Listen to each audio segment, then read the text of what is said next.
उसे एक दिन सांवला ढूंढता है। बड़ा प्यारा भजन है, बड़ा प्यारा भाव है। जो उस सांवले को,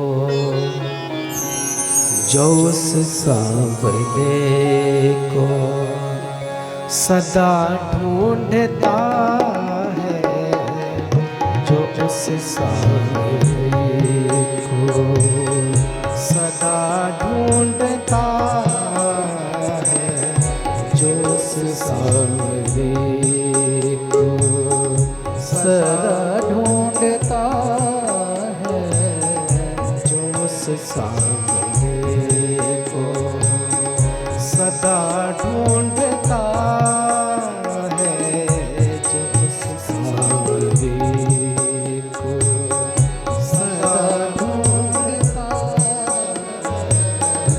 उसे एक दिन सांवला ढूंढता है, उसे एक दिन सांवला ढूंढता है, जो उस सांवले को सदा ढूंढता है, जो उस सांवले को।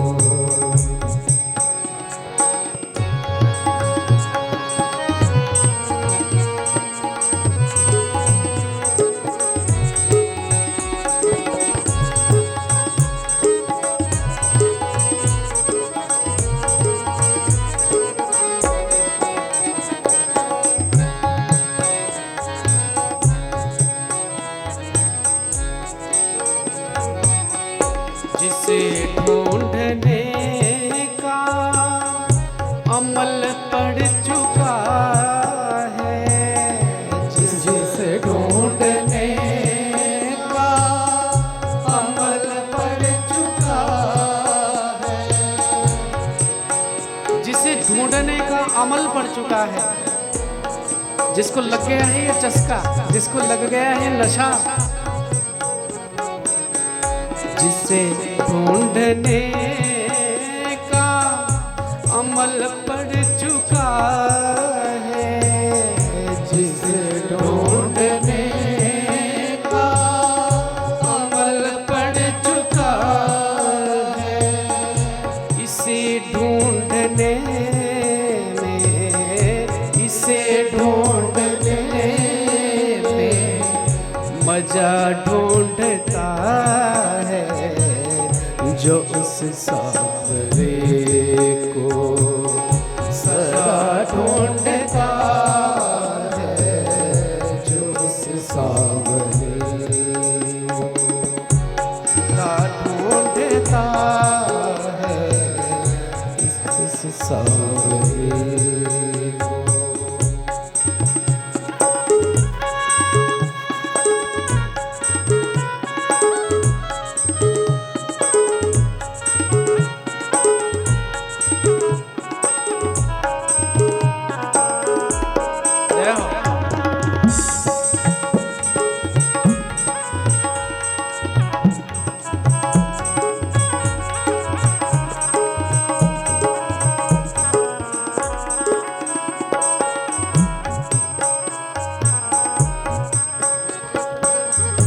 अरे दिल जिसे कुल जहां ढूंढता है, अरे दिल जिसे कुल जहां ढूंढता है, अरे दिल जिसे कुल जहां ढूंढता है, अरे दिल जिसे जहां ढूंढता वो मुझ में है फिर, वो मुझ में है फिर कहाँ ढूंढता है, जो उस सांवले को सदा ढूंढता,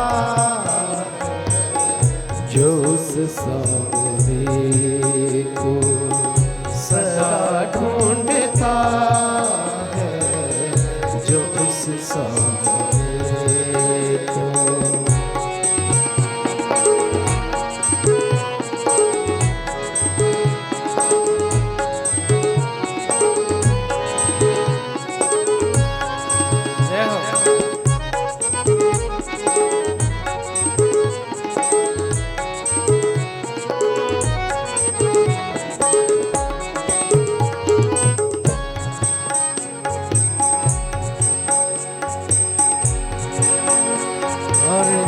मिला उसको जो दिल मिला ढूंढता है, मिला उसको जो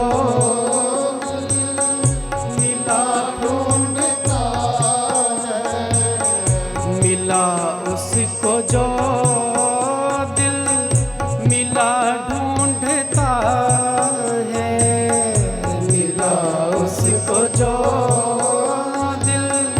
मिला ढूंढता है, जुदा उससे है, जुदा उससे है,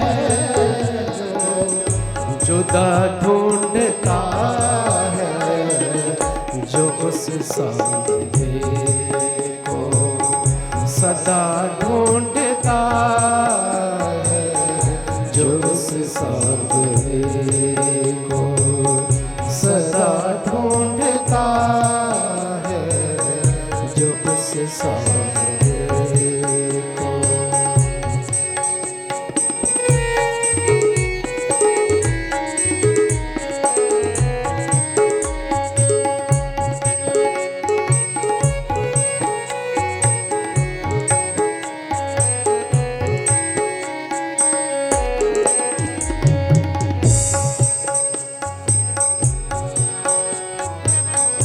जो पूछो पतित बिंदु क्या ढूंढता है, जो पूछो पतित बिंदु क्या ढूंढता है, जो पूछो पतित बिंदु क्या ढूंढता है, जो पूछो पतित क्या ढूंढता है, पतित बंधु का, पतित बंधु का, पतित बंधु का, पतित बंधु का पता ढूंढता है, जो उस सांवरे सदा ढूंढता है, जो उस सांवरे को सदा ढूंढता है, उसे एक दिन सांवला ढूंढता है, उसे एक दिन सांवला ढूंढता है, जो उस सांवरे सदा ढूंढता है, जो उस सांवरे को सदा ढूंढता है, जो उस सांवरे को सदा ढूंढता है, जो उस सांवरे को सदा ढूंढता है, जो उस सांवरे को सदा ढूंढता है, जो उस सांवरे को सदा ढूंढता है, उसे एक दिन सांवला ढूंढता है, उसे एक दिन सांवला ढूंढता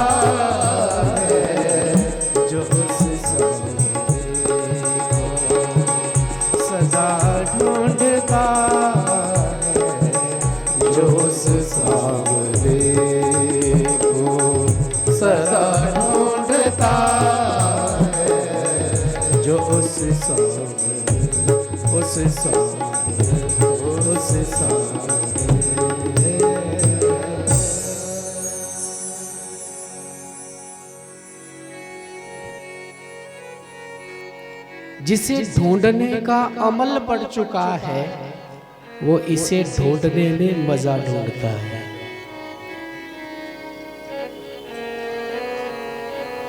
ऐ दिल जिसे कुल जहां ढूंढता है वो मुझ में है तो फिर कहाँ ढूंढता है। मिला उसको जो दिल मिला ढूंढता है और जुदा उससे है जो जुदा ढूंढता है। पुकारा था ध्रुव ने, ओम नमो भगवते वासुदेवाय, इस मंत्र का जप किया है बालक ने। पहले महीने का जब भजन हुआ 3 दिन तक बालक ने कुछ खाया नहीं। तीसरे दिन शाम को केवल कंदमूल फल खा लिए थे। त्रिरात्रांते प्राप्ते कपिथबदराशन आत्मवृत्त्यनुसारेण मासम निरते नित्ये अर्चयन हरिम। सुखदेव जी कह रहे हैं 3 दिन तक कुछ नहीं खाया, तीसरे दिन शाम को केवल कंदमूल फल खाए। दूसरे महीने का भजन शुरू हुआ, 6 दिन तक बालक ने कुछ नहीं खाया और छठे दिन शाम को केवल जल पी लिया था। तीसरे महीने का भजन शुरू हुआ, बालक ने 9 दिनों तक कुछ नहीं खाया। 9वें दिन शाम को केवल सूखे पत्ते खा लिए। जब चौथा महीना भजन का शुरू हुआ, बालक ने 12 दिन तक कुछ नहीं खाया और 12वें दिन शाम को केवल वायु को पी लिया। और जब पंचम मास प्रारंभ हुआ तो वायु पीना भी बंद कर दिया।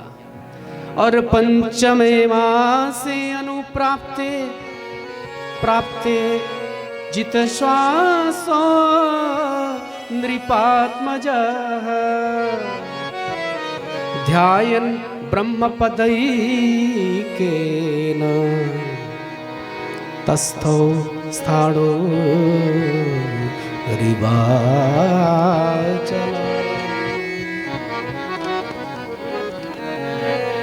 5वां महीना शुरू हुआ तो वायु पीना भी बंद कर दिया।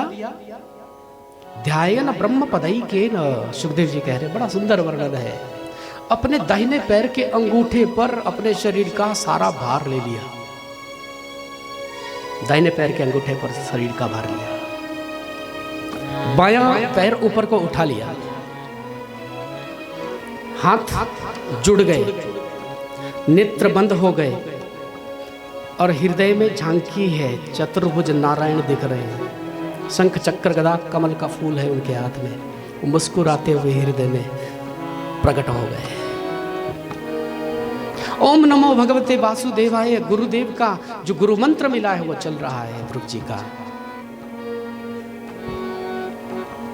और जब ध्रुव ने प्राणायाम के माध्यम से अपने प्राणों को निग्रह कर लिया था तो देवताओं के प्राण अवरुद्ध होने लगे। देवताओं के प्राण अवरुद्ध होने लगे। देवताओं को सांस लेने में दिक्कत हो गई, परेशानी हो गई। और वहां से भागे भागे ब्रह्मा जी के पास, पिताजी के पास पहुंचे। उन्होंने कहा बोले मुझे भी ऐसा ही हो रहा है, घुटन हो रही है। भोलेनाथ के पास पहुंचे, उन्होंने कहा मुझे भी घुटन हो रही है। तो वैकुंठनाथ मेरे ठाकुर जी के पास सब पहुंचे, जाकर के कहा है कि प्रभु कुछ गड़बड़ है, कोई दैत्य आपकी तपश्चर्या कर रहा है। आप ही तो हमारे माता हो, आप ही तो पिता हो, त्वमेव माता पिता त्वमेव, आप ही सर्वस्व हो। जीवन में जब भी संकट आता आपके पास ही तो आते हैं। प्रभु मुस्कुराते हुए कहते हैं कि देवताओं, ये कोई दैत्य नहीं है, कोई राक्षस नहीं है, मेरा परम लाडला भक्त है। और 5 वर्ष का ऐसा छोटा सा बच्चा जो मुझे पुकार रहा है, बुला रहा है। मुझे नाज है, मुझे गर्व है उस अपने लाडले भक्त पर कि उसने इतनी दृढ़ता से, अटल निश्चय से, अटल विश्वास से मुझे पुकारा है कि देवताओं के प्राण भी अवरुद्ध हो गए। लक्ष्मी जी ने कहा आपको जाना चाहिए ना दर्शन देने के लिए। छोटे बच्चे की इस तरह से कठोर परीक्षा नहीं लेनी चाहिए। वो तो माँ है, करुणामयी है, ममतामयी है। आ गई करुणा, जाना चाहिए आपको। ठाकुर जी ने कहा बोले लेकिन दर्शन देने के लिए तो जा ही नहीं सकते। लक्ष्मी जी ने कहा ये कैसी बातें कर रहे हैं आप, अब दर्शन देने के लिए नहीं जाएंगे तो किस लिए जाएंगे? तो प्रभु ने कहा बोले मैं तो केवल उसको देखने के लिए जाऊंगा, क्यों कैसा लग रहा होगा, मैं उसका दर्शन करने के लिए जाऊंगा, दर्शन देने के लिए नहीं जा सकता। इतने छोटे से बालक ने इतनी कठोर तपस्या की है, मैं उसको देखने के लिए जाऊंगा लक्ष्मी। और आया था समय प्रभु गरुड़ पर सवार होकर के जब ध्रुव के सामने आए हैं, ध्रुव जी के नेत्र खुले नहीं है।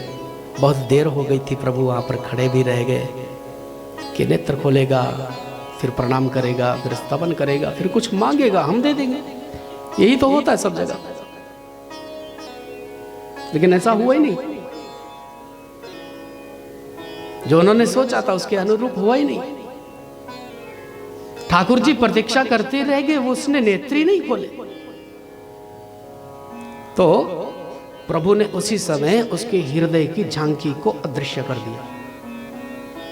जैसे भीतर की झांकी अदृश्य हुई, बालक छटपटाया, हड़बड़ाया, लड़खड़ाया कि कहां चले गए वो प्रभु, कहां चले गए वो।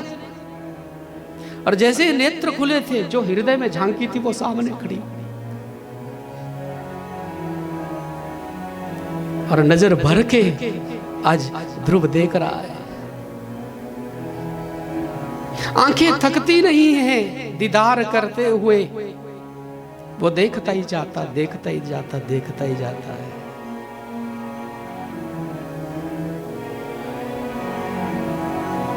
तुम हमें देखो न देखो, हम तुम्हें देखा करेंगे। यूं ही निश दिन श्याम सुंदर, हम तुम्हें देखा करेंगे। और एक संत ने कहा यमुना का किनारा हो, जल चंचल धारा हो, उस पार खड़े मोहन घनश्याम तुम्हें देखो। मधुवन की लताओं में घनश्याम तुम्हें देखो। मधुवन का बड़ा सुंदर ये स्थल है। ध्रुव जी को दर्शन हुए, स्तवन करता नहीं है तो प्रभु ने शंख का स्पर्श कपोल से किया है। तत्स्पर्श बाले कृपया कपोले, अपने शंख का स्पर्श किया है। और मूकम करोति वाचालम पंगुम लंघयते गिरिम, यत्कृपातमहं वंदे परमानंद माधवम। जिस पर कृपा हो जाए परमानंद की,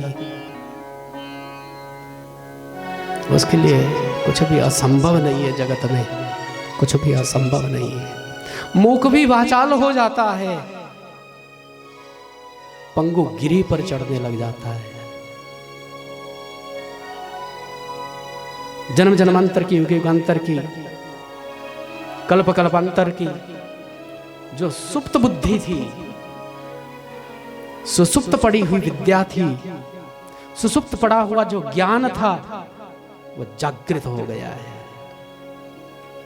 मानो स्वयं सरस्वती ध्रुव जी की जिह्वा पर आकर के विराजमान हो गई हो, और जो स्तवन किया था ध्रुव ने, बृहस्पति इत्यादि देखते रह गए।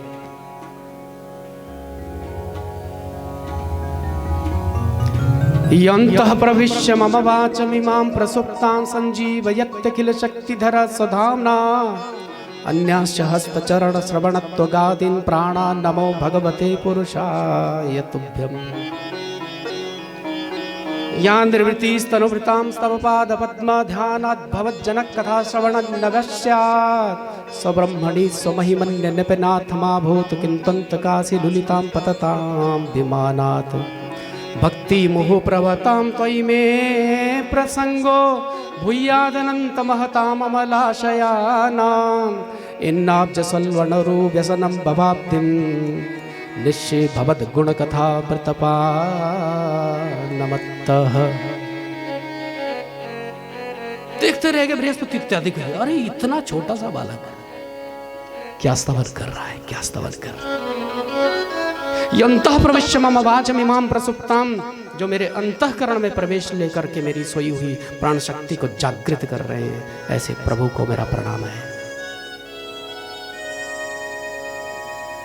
जो शांति आपके चरण कमलों में है, जो आनंद आपके दर्शन में है, मुझे लगता है परब्रह्म की प्राप्ति में भी वो आनंद नहीं होगा, ध्रुव कह रहा है। भगवान के 3 रूप होते हैं जी। एक है ब्रह्म रूप, एक है ईश्वर रूप, और एक है भगवान रूप। ब्रह्म है निर्गुण निराकार, और ईश्वर है सगुण निराकार, और भगवान है सगुण साकार। तो सगुण की उपासना में जितना आनंद है वो निर्गुण की उपासना में नहीं हो सकता। जय श्री कृष्ण बोल, है तो एक ही, लेकिन जो आनंद सगुण की उपासना में है वो निर्गुण की उपासना में नहीं हो सकता है। ध्रुव कह रहा है जो शांति आपके चरण कमलों में, जो आनंद आपके भक्तों की कथाएं सुनने में है, वो वैकुंठ में भी नहीं होगा।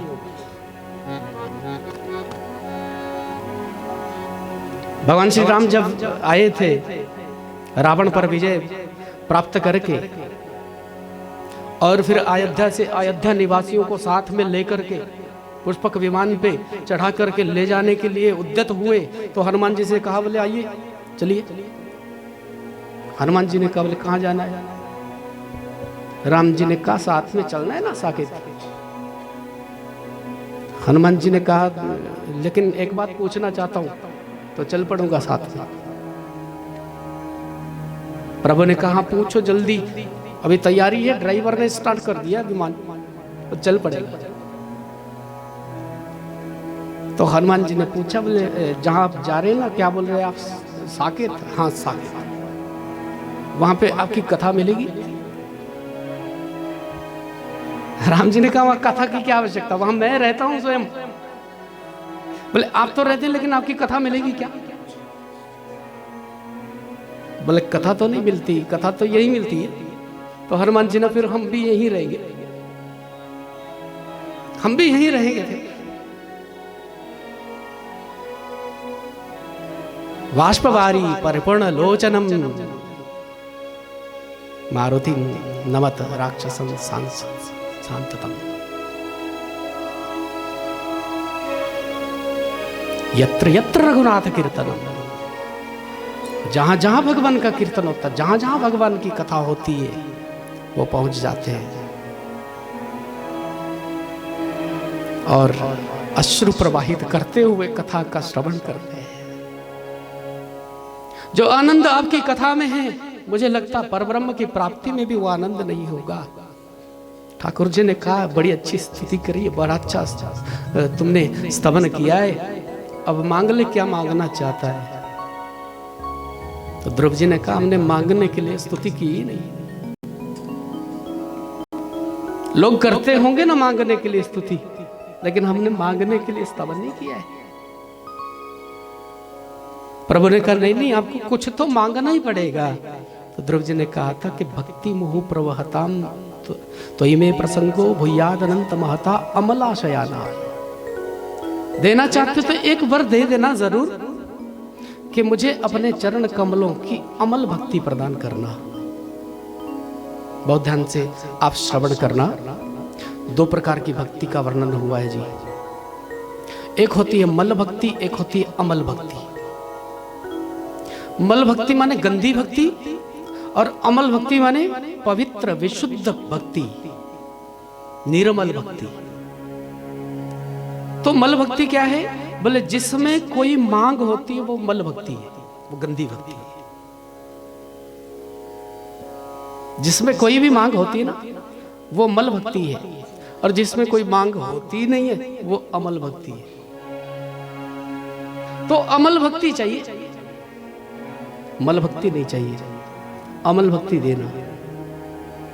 फिर ठाकुर जी ने अपना प्रेम प्रदान किया है ध्रुव जी को और कहा कि तेरे मन में जो दबी दबी इच्छा थी ना वो भी पूरी हो जाएगी।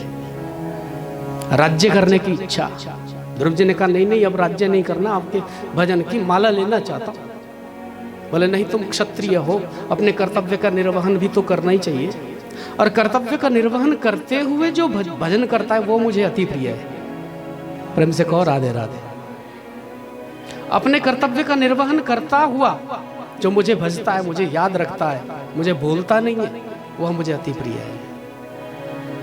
आज्ञा हुई तो ध्रुव जी ने राज्य को स्वीकार किया है, क्योंकि उत्तानपाद स्वयं आए थे विमान ये रथ लेकर के ध्रुव जी के लिए।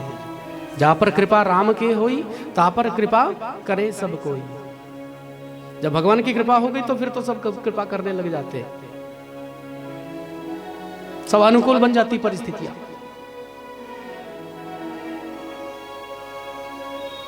ध्रुव जी महाराज ने राज्य किया है, इनके विवाह हुए। दो पत्नियां हैं, भ्रमी और ईला, दो बेटा भी है। एक बार ध्रुव के भैया उत्तम ने जब यक्षों के बगीचों को उगाड़ा था तो यक्षों के साथ युद्ध हुआ, उत्तम की मृत्यु हो गई। और ध्रुव जी ने अपने भाई उदंड भाई की मृत्यु के बदले में यक्षों पर चढ़ाई करने का निर्णय लिया। हजारों निर्दोष यक्षों को मारने के लिए जब ध्रुव उद्यत हो गए तो उस समय मनु महाराज के द्वारा ध्रुव के जीवन में सुंदर सत्संग हुआ है। ध्रुव के दादाजी है ना मनु, उन्होंने समझाया था, बोले बेटा जिसने प्रभु के प्रेम का मार्ग अपना लिया है वो इस तरह का कार्य नहीं कर सकता। एक उदंड भाई की मृत्यु का बदला लेने के लिए हजारों यक्षों पर तुम चढ़ाई करना चाहते हो, हजारों निर्दोषों को मारना चाहते हो। ना ही मार्गम साधुनाम ऋषिकेशानुवर्तिनाम, ये प्रभु के अनुवर्तियों का कार्य नहीं है। देखो ध्रुव को प्रभु का दर्शन तो हो गया था, लेकिन फिर भी क्रोध पर विजय नहीं पा सके। प्रभु का दर्शन हो जाना अलग बात है, विकारों पर विजय पा लेना अलग बात है। जय श्री कृष्ण कहो। प्रभु का दर्शन तो दुर्योधन को भी हुआ था।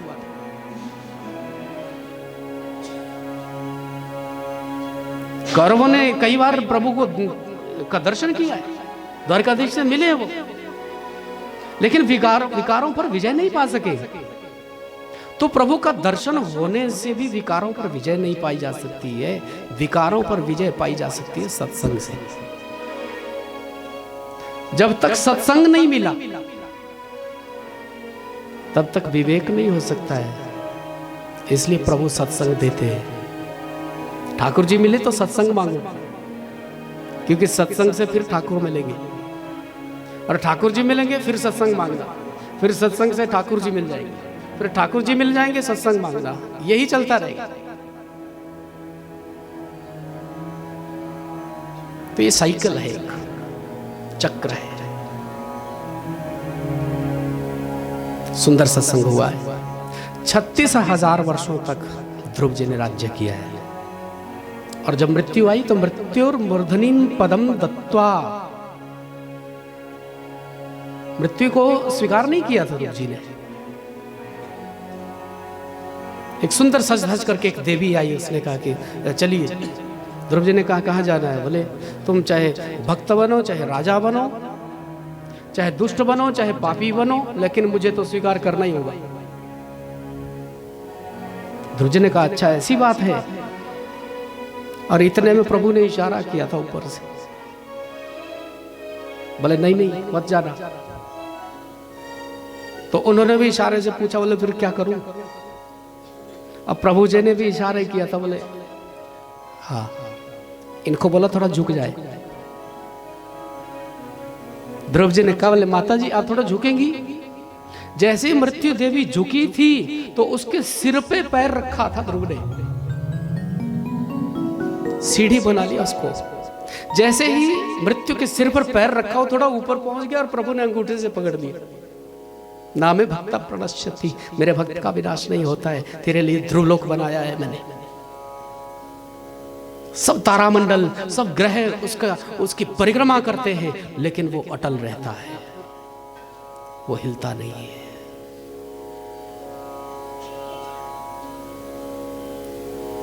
एक जगह पे अटल है, वो अचल है, वो चलता भी नहीं है।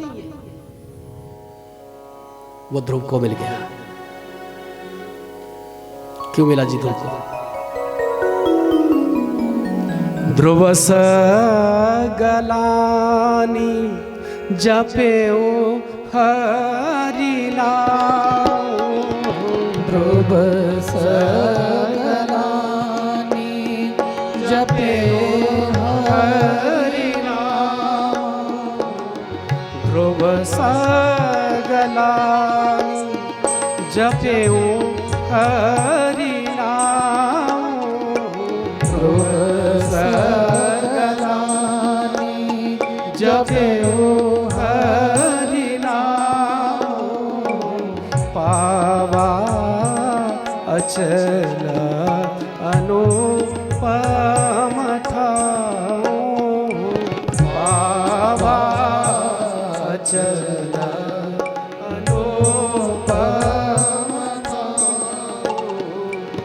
ध्रुव सगलानी जपे ओ हरि नाम, ध्रुव सगलानी जपे ओ हरि नाम, पावा अचल अनुपम ठाओ, पावा अचल अनुपम ठाओ, अनुपम ठाओ, अनुपम ठाओ। ध्रुव ने गलानी से हरि नाम जपा, गलानी से, क्योंकि माता ने कटु वचन कहे थे ना, तो जपा। और अचल अनुपम ठाऊ प्राप्त कियो। और कोई प्रेम से पुकारे तो, ध्रुव ने तो गलानी से पुकारा था तो ही अचल पद मिला है, और कोई प्रेम से पुकारेगा तो क्या होगा? बोले प्रेम से पुकारेगा तो उसको स्वयं गोविंद ही मिल जाएगा, उसको ठाकुर ही मिल जाएगा, सदा सदा के लिए वो ठाकुर का हो जाएगा। इसलिए हरे नाम हरे नामैव केवलम, कलो नास्तैव नास्तैव नास्तैव गतिर अन्यथा, कोई गति अन्य है ही नहीं। आइए श्रीमद् भागवत में वर्णित अन्य कथाओं का स्पर्श करते हुए आगे बढ़ेंगे। थोड़ा तेजी से आज चलना है। जय श्री कृष्ण बोल। ध्रुव के वंश में एक राजा हुए, परम धर्मात्मा थे, उनका नाम हुआ अंग। अंग का विवाह मृत्यु की पुत्री सुनीता के साथ में संपन्न हुआ। इनके यहाँ एक पुत्र हुआ जिनका नाम है वेन। वेन बड़ा अत्याचारी राजा हुआ। उसके अत्याचारों से पृथ्वी पर दुर्भिक्ष पड़ा, अकाल पड़ गया, सूखा पड़ गया, पृथ्वी ने औषधियों को निगल लिया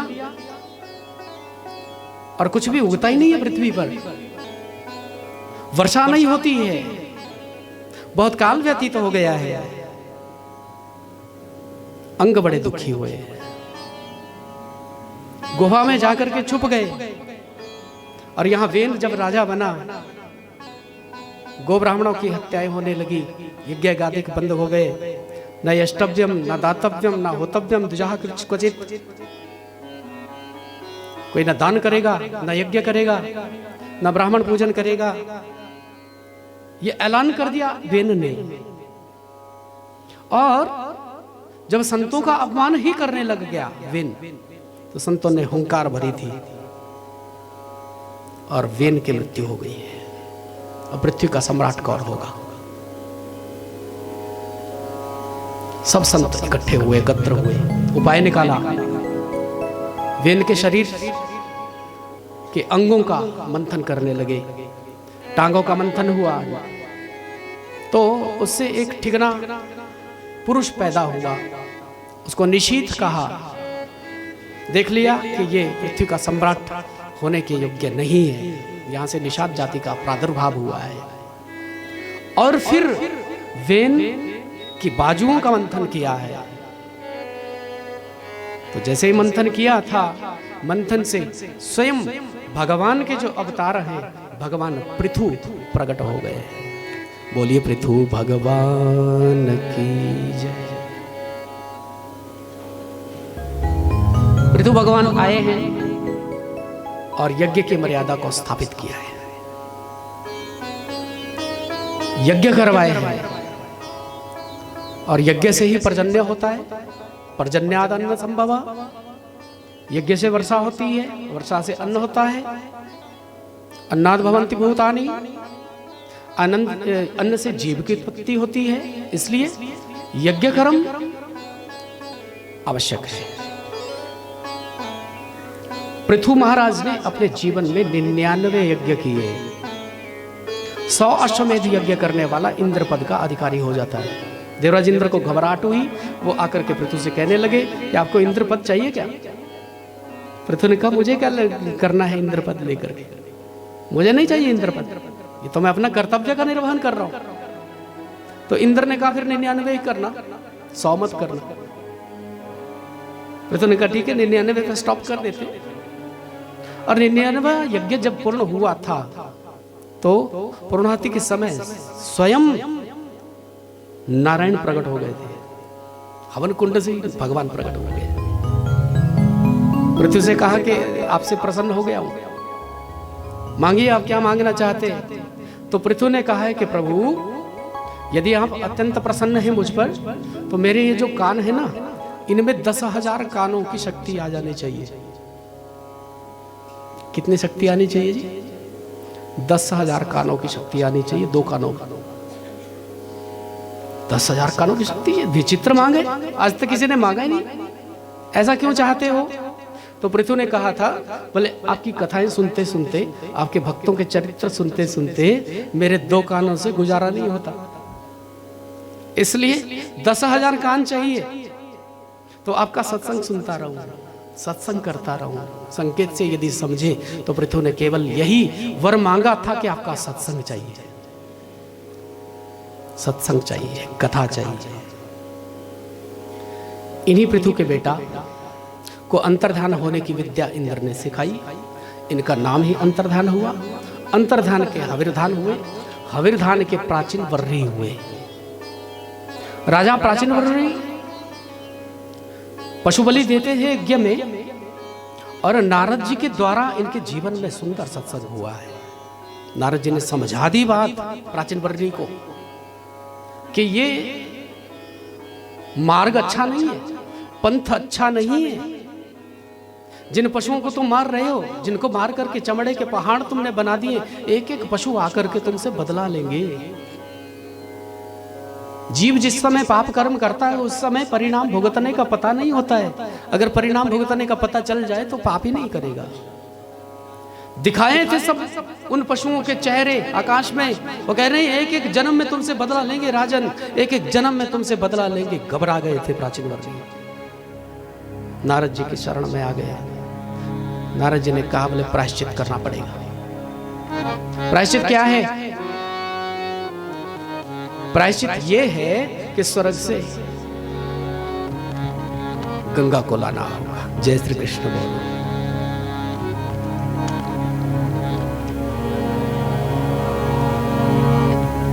सुंदर पुरंजन उपाख्यान के माध्यम से नारद जी ने प्राचीन वर्षी को उपदेश दिया है। प्राचीन वर्षी ने प्रस्थान ये प्रायश्चित किया है। विदुर मैत्रेय संवाद यहाँ पे संपन्न हुआ। विदुर जी ने विदा ली है, मैत्रेय मुनि अपने भजन में लगे हैं। फिर श्रीमद् भागवत में प्रियव्रत के वंश का वर्णन आया है। बड़े प्रतापी राजा हुआ प्रियव्रत। रात्रि को समाप्त करने के लिए उन्होंने सूर्य नारायण के समान एक रथ बना दिया। कहते हैं जब वो प्रियव्रत का रथ चलने लगा तो पृथ्वी ही टूट गई थी 9 खंडों में, नवखंडवती हो गई। और जहां खड्डे बन गए ना वहां समंदर बन गया। इन्हीं प्रियव्रत के वंश में आग्निद्र हुए, आग्निद्र के फिर नाभि हुए, फिर नाभि के ऋषभ देव जी महाराज हुए और ऋषभ देव जी के 100 पुत्र हैं, जिसमें सबसे बड़े जो बेटा हैं उनका नाम है भरत। ये वही भरत हैं जिन भरत के नाम पर मेरे देश का नाम ही भारत हो गया। 3 भरत इस देश में हुए। एक है ज्ञान योगी भरत, ये एक है कर्म योगी भरत और तीसरे हैं भक्ति योगी भरत। यही ऋषभ देव के पुत्र भरत जब गंडकी नदी के किनारे भजन कर रहे थे तो हिरण के बच्चे में ममता हो गई है और अंत समय में हिरण के बच्चे का ख्याल आया। अपने अगले जन्म में हिरण बनना पड़ा था। तीसरे जन्म में अंगिरस गोत्रज ब्राह्मण के घर में पैदा होकर के आए हैं। फिर नाम भरत है। इनको कहते हैं जी जड़ भरत। इनका नाम तो है जड़ भरत, लेकिन इनके समान ज्ञानी कोई है ही नहीं है। इसलिए इन्हीं को ज्ञान योगी भरत कहा गया है। इन ज्ञान योगी भरत ने राजा रघुगण को वाटवी का उपदेश दिया है। श्रीमद् भागवत के बड़े सुंदर सुंदर संवाद, बड़े सुंदर सुंदर उपदेश है। आप पढ़ करके तो देखिए ना, कभी अध्ययन करना चाहिए, स्वाध्याय करना चाहिए।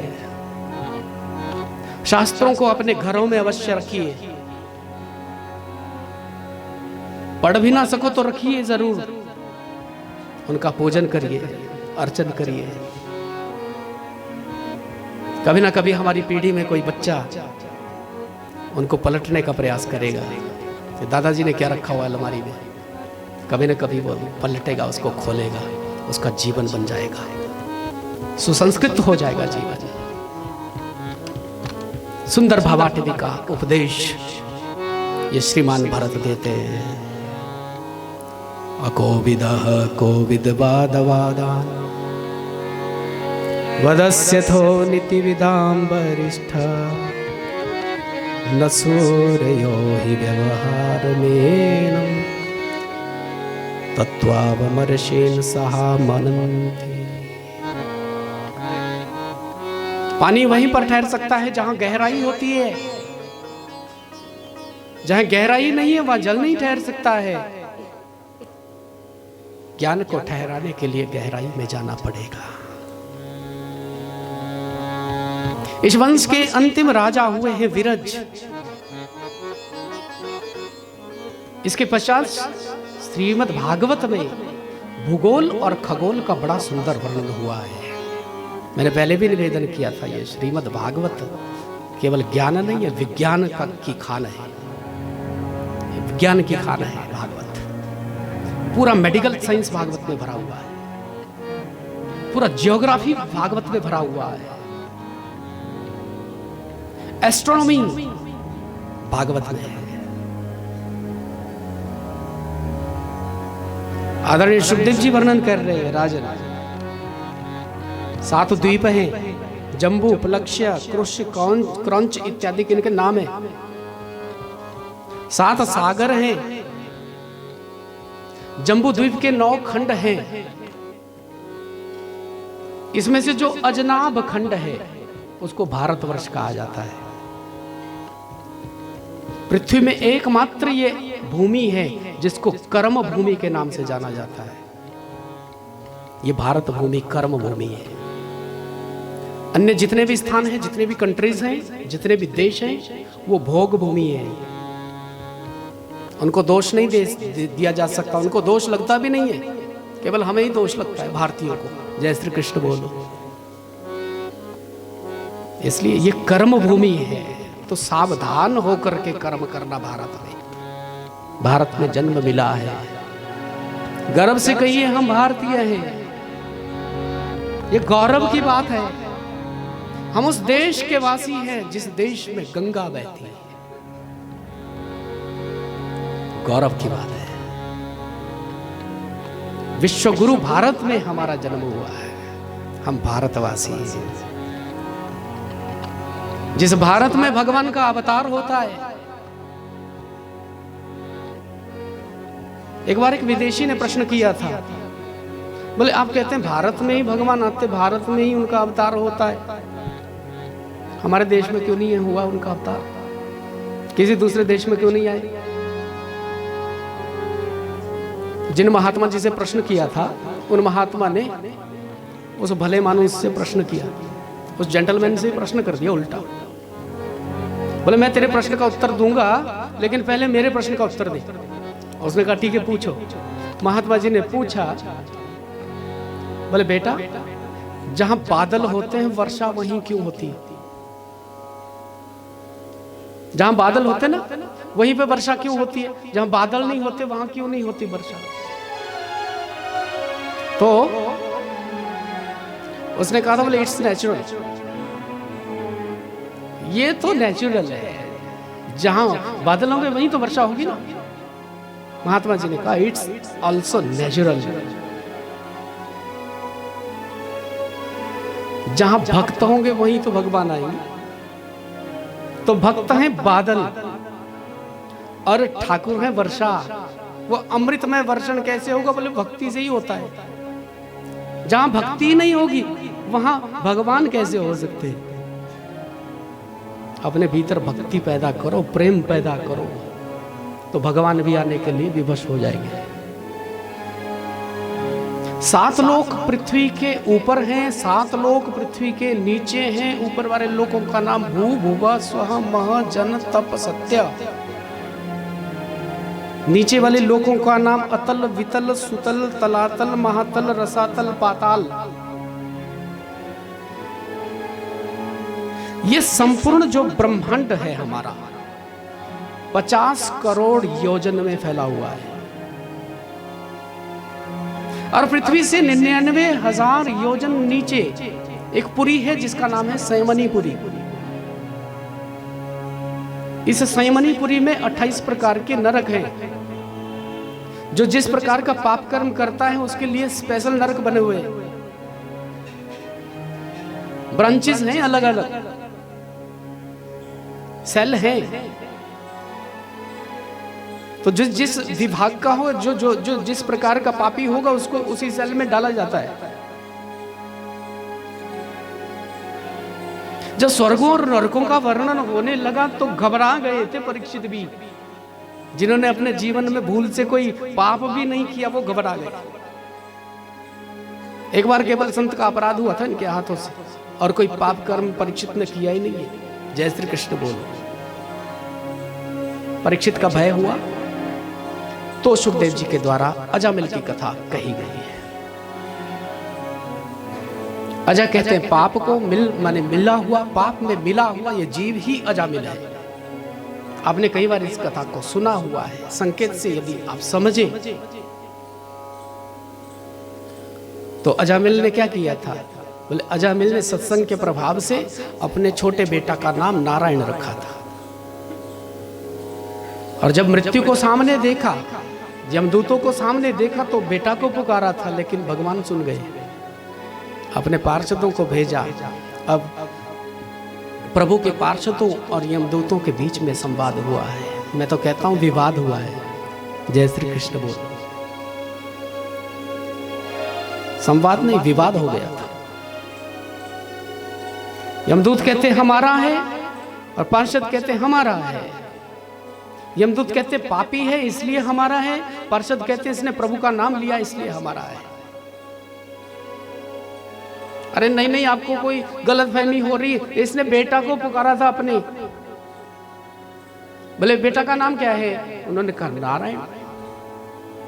नहीं नहीं, ये हमारे प्रभु का नाम है। हमारे प्रभु के नाम से थोड़ा नकल करके अपने बेटा का नाम रख लिया नारायण, तो क्या इसका नाम नारायण हुआ? नाम तो प्रभु का ही है। बेटा का नाम कब से नारायण है? बोले जब से जन्म हुआ तब से नारायण ही नाम है उसका।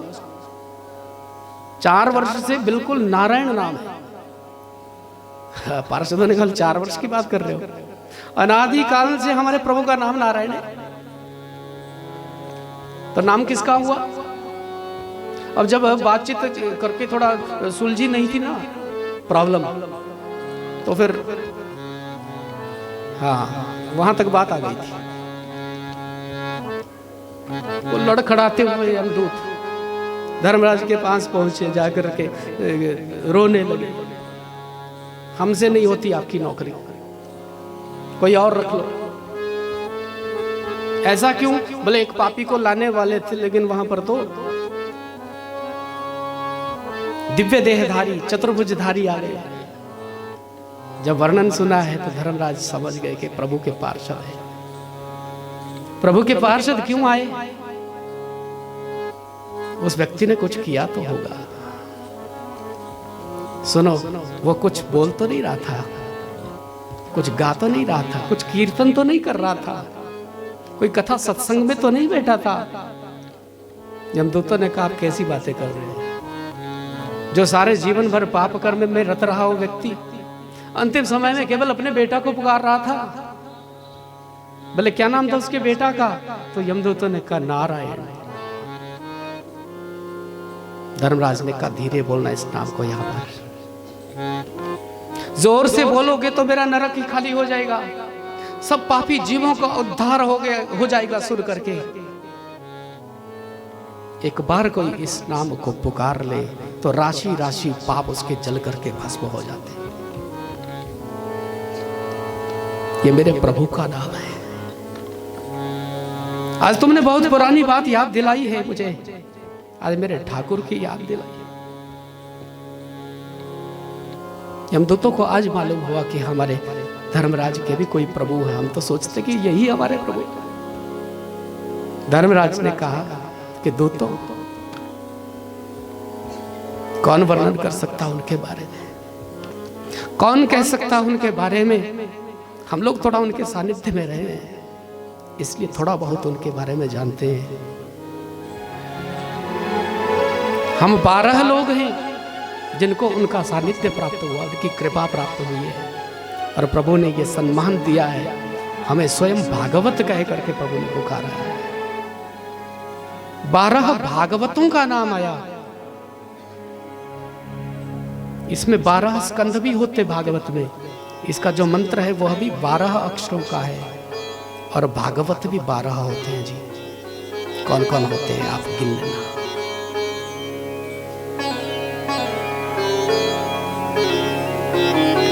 स्वयंभुर नारद शंभो कुमार कपिलो मनुः प्रहलादो जनको भीष्मो बलिर्वैयासकीर्वयम्।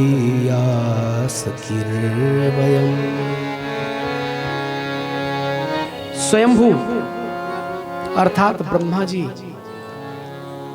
नारद, शंभू शंकर भगवान, चारों कुमार, कपिल, मनु, प्रहलाद, जनक, भीष्म, बलि, वैयासकी, और 12वां में धर्मराज कह रहे हम 12 लोग भागवत हैं, इसलिए प्रभु से प्रेम रखते हैं। मेरी बात को सुन लो तुम, मेरी बात को सुन लो दूतों। कुछ ऐसे स्थान हैं जहां पर भूल करके भी मत जाना, भूल करके भी मत जाना। जमदूतों ने हाथ जोड़ करके कहा कि प्रभु आप बताइए ना, हम नोट करके रखेंगे, आपकी आज्ञा का पालन होगा। जहां आप कहेंगे नहीं जाना, हम बिल्कुल नहीं जाएंगे। अब धर्मराज कह रहे हैं, आप बहुत सावधानी से सुनना, धर्मराज की बात है, स्वयं धर्मराज कह रहे हैं कि जिह्वा न वक्ति भगवद गुण नामधेय चेतश्च न स्मरति ते चरणारविंदम कृष्णाय नो नमति यच्छिरे कदापि तानानय धमसतो कृत विष्णु कृत्या। जिह्वा न वक्ति भगवद गुणनामधेयम्, पहला स्थान। जिसके जिह्वा से कभी भी भगवान का नाम नहीं निकला है, ऐसे जीव को पकड़ करके लाना जरूर। किस किस को पकड़ करके लाना ये बता रहे हैं। अब ध्यान रखना हमारा नंबर ना आए उसमें, राधे राधे बोलो। तो पहला क्या बताया, बोले जिह्वा ना वक्ति भगवद गुण नाम ध्येयम, जिसकी जिह्वा भगवान का नाम नहीं लेती है उसको पकड़ करके लाना। दूसरा, चेतस न स्मरति तच्चरणारविंदम, जिसका चित्त भगवान के चरणों का ध्यान नहीं करता है उसको ले आना। और बोले कृष्णाय नो नमति यच्छिर एकदापि, जिसका सिर एक बार भी भगवान कृष्ण के चरणों में झुकता नहीं है, तानानय, ले आना उसको घसीट करके, और नरक में उसकी सेवा करेंगे, अच्छी तरह से पूजा करेंगे।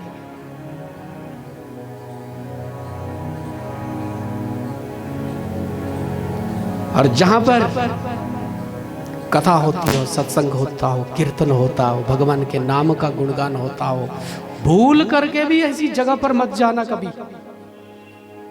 दूतन का बिल्कुल नहीं जाएगी। और इस सब वृतांत को सुसुप्तावस्था में अजामिल ने देख लिया था और जान लिया कि एक बार भूल से मैंने नारायण का नाम लिया, प्रभु का नाम लिया, तो यमदूतों के चंगुल से मैं छूट गया। अगर प्रेम से प्रभु का नाम स्मरण ही करूंगा जीवन में तो सारे पाप नहीं कट जाएंगे। तो भगवान के भजन में ये जीव लगा। ये नामाभ्यास की महिमा का वर्णन हुआ है। सुखदेव जी ने कहा, राजन, मंदराचल पर्वत के ऊपर कुंभज मुनि ने मुझे ये वृतांत सुनाया था और मैंने तुम्हें सुना दिया। प्रेम से कहिए जय श्री कृष्ण।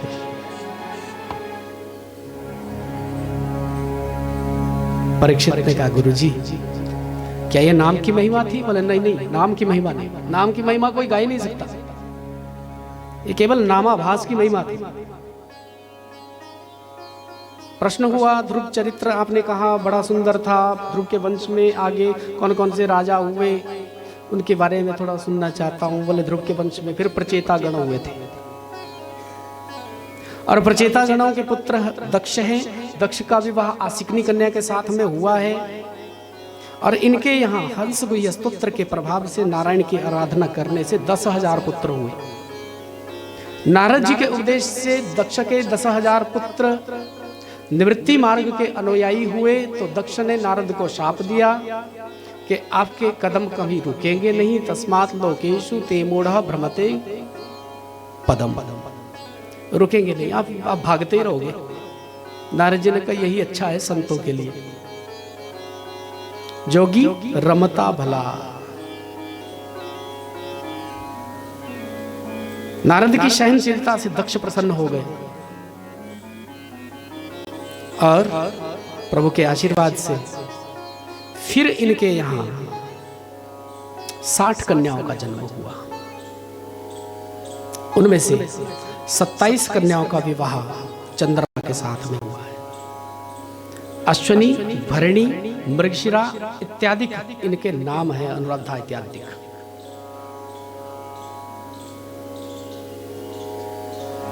और 13 जो पुत्रियां हैं दक्ष की, उनका विवाह कश्यप मुनि के साथ में संपन्न हुआ। इन 13 पुत्रियों में जो सबसे बड़ी पुत्री है उसका नाम है दीति, और उससे छोटी वाली है उसका नाम है अदिति। दीति के जितने पुत्र हैं उनको कहते हैं दैत्य, और अदिति के जितने पुत्र हैं उनको कहते हैं आदित्य। दैत्य दानव हैं, राक्षस हैं, और आदित्य देवता हैं। तो देवता और दानव दोनों एक पिता की संतान, माताएं अलग अलग हैं। और इतना ही नहीं, दीति के यहाँ एक पुत्री ने भी जन्म लिया जिसका नाम है रचना। प्रजापति त्वष्टा के साथ इसका विवाह हुआ था। इनके पुत्र का नाम है विश्वरूप। यह विश्वरूप देवताओं का पुरोहित भी बना। जब दैत्यों के नाम की आहुति देने लगा, इंद्र ने मार दिया। ब्रह्म हत्या लगी, प्रायश्चित किया, और बदला लेने के लिए त्वष्टा ने यज्ञ करवाया। उस यज्ञ से जो प्रकट हुआ उसको कहते वृत्रासुर। प्रेम से कहिए जय श्री कृष्ण। ये वृत्र जो है इसने बड़ा सुंदर स्तवन प्रभु का किया है। युद्ध के मैदान में जाकर के देवराज इंद्र जब दधीची की हड्डियों का बना हुआ वज्र लेकर के आए थे वृत्रासुर को मारने के लिए, ऐरावत हाथी पर बैठ करके सामने आए, तो वृत्र ने कहा था कि मुझे थोड़ा प्रभु का स्मरण करना है, उसके बाद में युद्ध कर लेंगे। क्योंकि वज्र में भी भगवान का दर्शन हो गया वृत्र को, एक झलक दिखी थी। तो बड़ा सुंदर स्तवन इस वृत्र ने किया है। मुझे लगता है कि इसको वृत्रासुर कहना भी गलत होगा, क्योंकि इतना सुंदर स्तवन कोई कर ही नहीं सकता है। ये भगवान का बड़ा प्रेमी भक्त हुआ वृत्र। आइए दर्शन करते हैं। अहम हरे तब पादैक मूल दासानुदासो भवितास्मि भूय मनः स्मरेता सुपते गुणास्ते गृणीत वाक् कर्म करोतु काय अहम हरे तब पादैक मूलम। संक्षेप में हम देखें तो वृत्र कह रहा है कि प्रभु मैं आपका भक्त बनने के योग्य नहीं हूं, आपका दास कहलाने के योग्य नहीं हूं। केवल इतनी तमन्ना है, इतनी इच्छा है जीवन की कि आपके चरणों के जो दास हैं, उनके जो दास हैं, उनके जो दास हैं, उन दासानुदासों के दास के चरण मुझे मिले तो उनका मैं दास बन जाऊं, उन दासानुदासों का दास बन जाऊं मैं। ये तमन्ना है। न नाक पृष्ठम न च पारमयेष्ठ्यम न सार्वभौमं न रसाधिपत्यम न योग सिद्धिर अपुनर्भवं वा समंजन्तु त्वा विरहय्य आकांक्षे। न नाक पृष्ठम, मुझे स्वर्ग नहीं चाहिए, न च पारमेष्ठ्यम, कोई परम गति भी नहीं चाहिए, न सार्वभौमम, सार्वभौम का राज्य भी नहीं चाहिए, न रसाधिपत्यम, न रसातल का राज्य चाहिए, न योग सिद्धि, योग सिद्धि भी नहीं चाहिए। प्रभु ने कहा फिर चाहिए क्या? मुक्ति चाहिए? बोले अपनर्भवम वा, नहीं मुक्ति भी नहीं चाहिए, मुक्ति भी नहीं चाहिए। कैसा विचित्र भक्त है, क्या चाहिए फिर? बोले मुझे देना ही चाहते तो एक वर दे देना कि मुझे अपना विरह प्रदान करना। विरही आकांक्षी, मैं आपकी याद में रोना चाहता हूं, आपकी याद आए मुझे और आपकी याद में मैं रोता रहूं। अरे वाह रे मित्र, प्रभु मैं आपकी राह निहार रहा हूं, कब आप आओगे, कब अपनाओगे मुझे, कब दुलार करोगे। अजात पक्षाइव मातरम खगाः स्तन्यम यथावत् सतरा क्षुधार्ता प्रियम प्रियैव विषितम विषन्ना मनोरविंदाक्ष दिदृक्षते त्वाम्। जैसे एक छोटा सा पक्षी जिसके पंख अभी कोमल है, उड़ नहीं सकता है, दुबक करके अपने घोंसले में बैठा रहता है, कोई शोर नहीं करता है। शोर करूंगा तो कोई हिंसक पक्षी आएगा मुझे मार डालेगा। जब तक मां नहीं आती तब तक दुबका रहता है।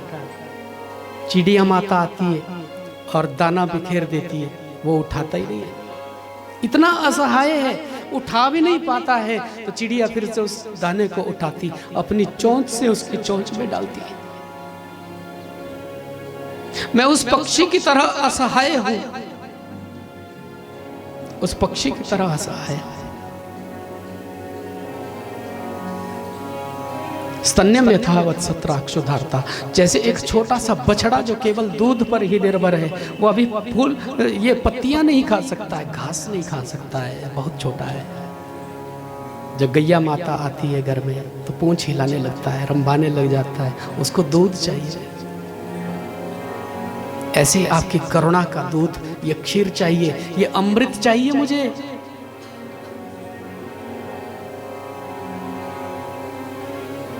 ठाकुर जी ने कहा भाई जहां थोड़ा सा स्वार्थ होता है वहां मेरी प्राप्ति नहीं हो सकती। वो पक्षी दुबक करके घोंसले में इसलिए बैठा रहता है क्योंकि उसको भय लगता है, तो स्वार्थ है। बछड़ा इसलिए रंभाने लगता है, पूंछ हिलाने लगता क्योंकि उसको भूख लग रही थी। और जहां स्वार्थ होता वहां मेरी प्राप्ति नहीं हो सकती है। तो फिर एक और उदाहरण दिया था, बड़ा सुंदर एग्जाम्पल दिया था वृत्र ने। प्रियम प्रियैव विशुतम विषन्ना मनोरविंदाक्ष दिदृक्षते त्वाम्। जैसे एक प्रियतमा पत्नी विदेश गए हुए पति की प्रतीक्षा करती है, उसी तरह से आपकी प्रतीक्षा कर रहा हूं। कब आप आओगे, कब मुझे अपनाओगे। ममोत्तम श्लोक जनेषु सख्यम संसार चक्रे भ्रमता स्वकर्म भी तन्माया महात्मा जदारगे हे स्वासक्त चित्तस्य ननाथ भूया। 4 मंत्रों में वृत्र ने स्तवन किया है, भगवान प्रकट हुए थे। इंद्र को दर्शन नहीं हुआ, वृत्र को दर्शन हुआ युद्ध भूमि में, और भगवान ने इशारा कर दिया था कि वृत्र घबराना नहीं, तू मेरा है। इंद्र ने कहा आपकी पूजा समाप्त हो गई हो तो युद्ध करें। वृत्र ने कहा बिल्कुल, अब तो प्रभु की प्राप्ति होगी मुझे। युद्ध में विजय भले ही तेरी होगी इंद्र, लेकिन मैंने तो प्रभु को देख लिया, उन्होंने इशारा कर दिया, मुझे तो भगवान मिल जाएंगे। तेरी युद्ध में विजय होनी होगी, होती रहे, मुझे नहीं लेना देना उससे कुछ भी। और सुखदेव जी कहते हैं राजन तुझे मालूम है, जब वो वज्र उठा करके आया था ऐरावत हाथी पर बैठ करके इंद्र, तो वृत्र ने अपना मुख खोला है और हाथी के साथ ही इंद्र को गटक गया, निगल गया। हाहाकार हो गया देव सेना में, और देवताओं की सेना भागने लगी, सब और अंधेरा हो गया है, काली घटाएं गिर रही है। वो जाकर के कंदराओं में छुपने लगे, गुफा में जाकर के छुप गए, सब घबरा गए। 1 वर्ष लगा देवराज इंद्र को वृत्र की कुक्षी को काटने में। वो तो दधीची की हड्डियों से बना हुआ वज्र था हाथ में, वो नहीं होता तो हो गया था काम।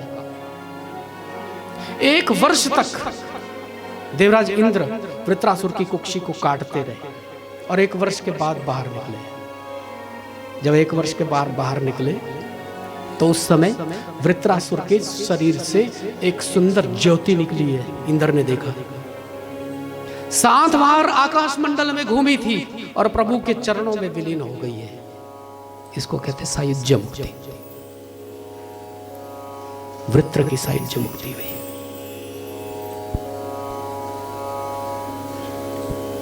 परीक्षित ने प्रश्न किया, गुरुजी कुछ तो किया होगा ना उसने जीवन में, ऐसे प्रभु कि ये सायुज्य मुक्ति कैसे प्राप्त हो सकती है, प्रभु का सानिध्य कैसे मिल सकता है जीव को, और वह भी सदैव के लिए। तो सुखदेव जी ने कहा था, राजन ये जो वृत्र है ये पूर्व जन्म में चित्रकेतु हुआ करता था, राजा था, हजारों रानियां थी, संतान नहीं, पुत्र नहीं। तो एक बार अंगिरा मुनि आए थे, उन्होंने फल दिया था, बड़ी रानी के बेटा हो गया है। अन्य रानियों ने सौतिया डाह में संतप्त होते हुए उस बालक को जहर खिला दिया और बालक मर गया, बालक की मृत्यु हो गई। राजा रानी ने बहुत रुदन किया है और नारद जी ने यहां पर बड़ा सुंदर उपदेश दिया है चित्रकेतु को। जब दोनों ने कहा था कि हम भी मर जाएंगे, इसके साथ ही जल जाएंगे, जब हमारा बेटा ही नहीं है, बच्चा ही नहीं है, प्रभु ने जब दे दिया, अगर लेना ही था वापस तो दिया ही क्यों? ऐसे ऐसे सवाल करते लोग। जय श्री कृष्ण बोलो। नारद जी ने कहा, किसको कह रहे बेटा? बोले ये जो है सामने पड़ा हुआ। तो फिर रो क्यों रहे हो? बोले रो इसलिए नहीं जो निकल गए इसके भीतर से। वो क्या था? वो तेरा बेटा था क्या? नहीं नहीं, बेटा तो ये है। अच्छा बेटा ये है तो फिर क्यों रोते हो? नहीं नहीं नहीं, वो चाहिए ना चैतन्य, वो नहीं रहेगा इसके भीतर तो इसका काम ही क्या है? नारद जी ने कहा ठीक है, उसको बुलाते हैं, अगर पहचान गया तो ठीक है, नहीं पहचानेगा तो मत छूना। नारद जी ने कमंडलों से जल झड़का था और वो प्रकट हो गया, महाराज जीवित हो गया। वो जैसे जीवित हुआ, राजा रानी दोनों अब उसके ओर भागने लगे। बेटा मैं तेरी माँ हूं, बेटा मैं तेरा पिता हूं। उसने कहा दूर रहना, मैं नहीं जानता तुमको, मैं बिल्कुल नहीं पहचानता कौन है आप। अरे तेरी माता का बुरा हाल हो गया रो रो करके, तू कैसी बातें कर रहा बेटा? हम अभी देह त्याग करने वाले थे तेरे लिए और तू हमें पहचानता तक नहीं है। उस जीवात्मा ने कहा था, बोले कौन से नंबर के माता पिता हैं आप? राधे राधे बोलो। कौन से नंबर के माता पिता? मतलब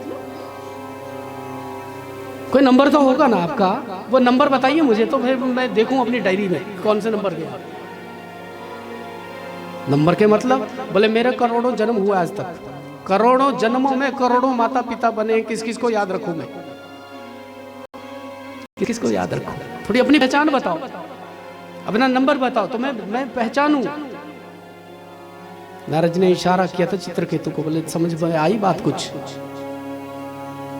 चित्रकेतु ने कहा सब समझ गया।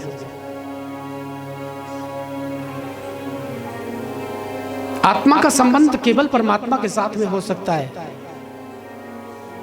और किसी के साथ में नहीं हो सकता है। यही चित्रकेतु विद्याधर बना है और भवानी के शाप से ये दैत्य पद को प्राप्त हुआ है। दैत्य बना, राक्षस बना, लेकिन जब माता से विनय करी है तो माँ भवानी ने इसको सुंदर वरदान दिया था कि दैत्य बनकर के भी तू एक बार भगवान का इतना सुंदर स्तवन करेगा कि तुझे प्रभु की प्राप्ति हो जाएगी। इसलिए आज इसने 4 मंत्रों में भगवान का स्तवन किया है और ठाकुर जी से प्रसन्न हो गए। प्रेम से कहिए जय श्री कृष्ण। श्रीमद् भागवत में 7वें स्कंध में प्रहलाद की कथा आई है।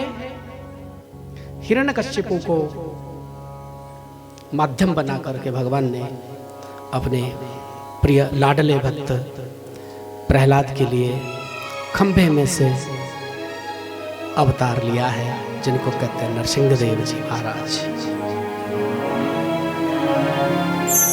बोलिए श्री नृसिंह भगवान की जय।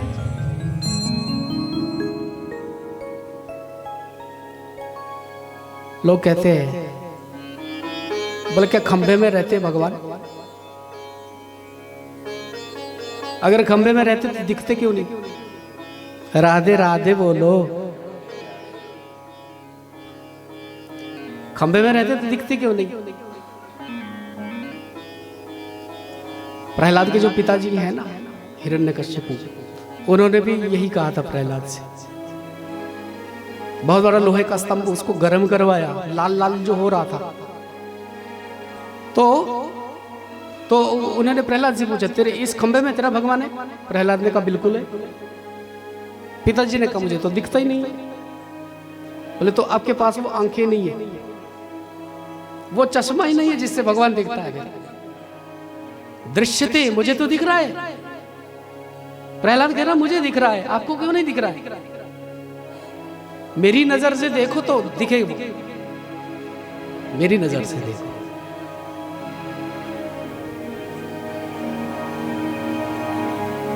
कि सूर अनेक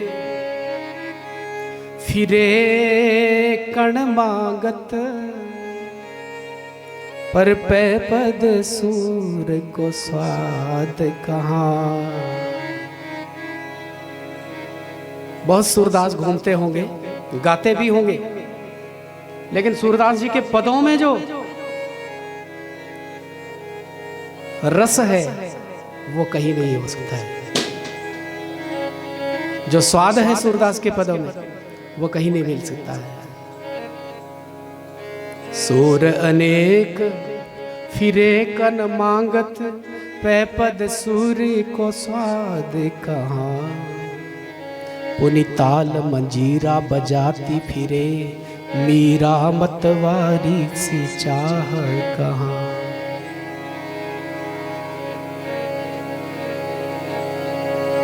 सिया राम कथा कितनों ने लिखी। कहते हैं रामायण शत कोटि अपारा, तो कितनों ने वर्णन किया राम कथा का। सिया राम कथा कितनों ने लिखी, पर तुलसी सी मर्याद कहाँ। तुलसी जैसी मर्यादा कहीं नहीं मिल सकती, किसी रामायण में नहीं मिल सकती है। नृसिंह तो है प्रतिखंभन में, पर काढ़न को प्रहलाद कहाँ। नृसिंह तो है प्रतिखंभन में, पर काढ़न को प्रहलाद कहाँ। आज भी प्रतिखंभ में नरसिंह भगवान रहते हैं, लेकिन प्रकट करने वाला प्रहलाद नहीं है। अगर प्रकट करने वाला प्रहलाद आज भी हो तो खंबे में से वो प्रकट कर दे।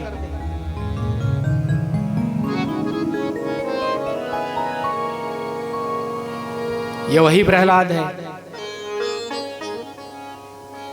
जिसके लिए प्रभु खंबे में से प्रकट हुए हैं।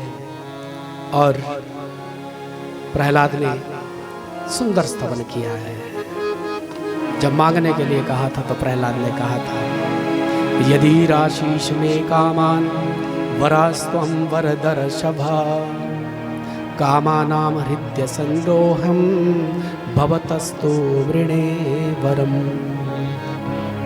यदि मुझे वर देना चाहते तो एक वर देना। ये वर देने वाले में उत्तम प्रभु। कुछ देना ही चाहते तो ये वर दे देना कि मेरी मांगने की आदत ही समाप्त हो जाए। अरे वाह रे प्रहलाद, मेरे मांगने की आदत ही समाप्त हो जाए। जन्म जन्मांतर से दर दर में भटक करके मांगना ही तो सीखा है मैंने। वो कामनाएं ही शांत हो जाए, वो मांगने की आदत ही समाप्त हो जाए। मैं तेरा हो जाऊं और तू मेरा हो जाए।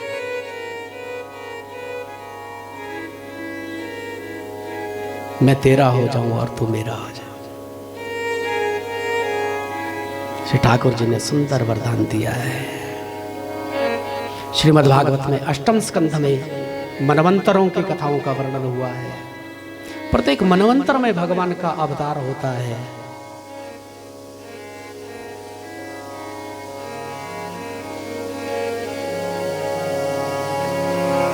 आसीद गिरिवरो राजन त्रिकूट इति विश्रुतः शिरोदेनावृतः श्रीमान्यो जनायत मुच्रितः। त्रिकुट पर्वत के ऊपर एक हाथी रहता था, बड़ा पूरा परिवार था हाथी का। एक दिन जब सिंधु के समीप गया है अपने परिवार को लेकर के, बच्चों को लेकर के, पत्नियों को लेकर के, तो सिंधु में प्रवेश लिया। इस हाथी के चरण को एक ग्रह ने ग्रस लिया है, पकड़ लिया है। ग्रह ने पकड़ लिया, हाथी के पैर को छुड़ाने का प्रयास किया लेकिन छुड़ा नहीं पाया।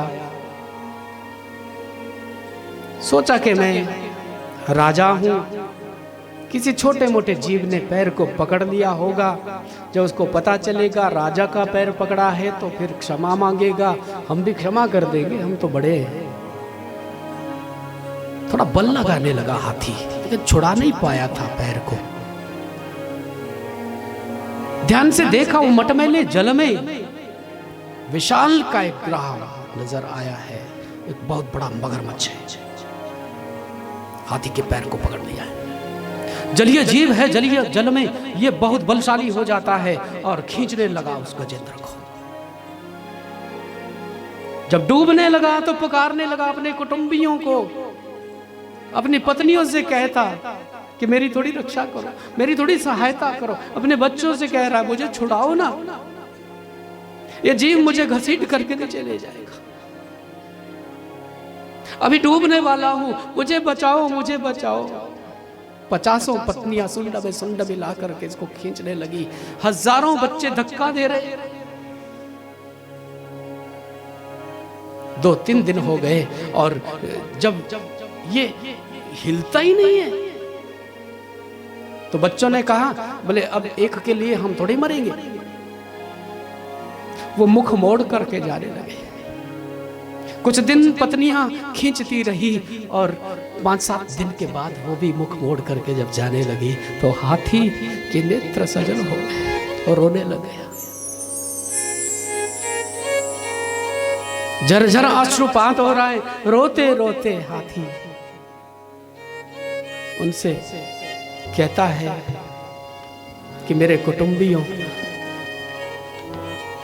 मैंने तुम्हारी रक्षा करी है।